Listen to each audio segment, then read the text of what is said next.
சங்கீதம் 20ஆம் அதிகாரம். ஆபத்து நாளிலே கர்த்தர் உமது ஜெபத்தை கேட்பாராக.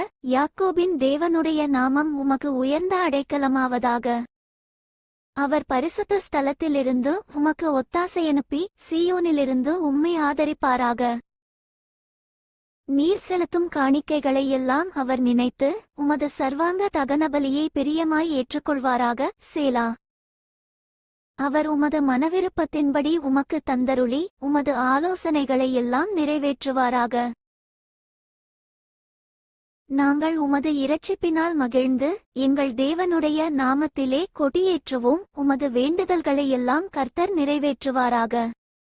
கர்த்தர் தாம் அபிஷேகம் பண்ணினவரை இரட்சிக்கிறார் என்பதை இப்பொழுது அறிந்திருக்கிறேன். தமது வலதுகரம் செய்யும் இரட்சிப்பின் வல்லமைகளை காண்பித்து தமது பரிசுத்த வானத்திலிருந்து அவருடைய ஜெபத்தை கேட்பார். சிலர் இரதங்களை குறித்தும் சிலர் குதிரைகளை குறித்தும் மேன்மை பாராட்டுகிறார்கள். நாங்களோ எங்கள் தேவனாகிய கர்த்தருடைய நாமத்தை குறித்தே மேன்மை பாராட்டுவோம்.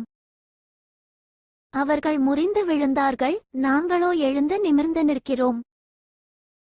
கர்த்தாவே இரட்சியும். நாங்கள் கூப்பிடுகிற நாளிலே ராஜா எங்களுக்குச் செவி கொடுப்பாராக.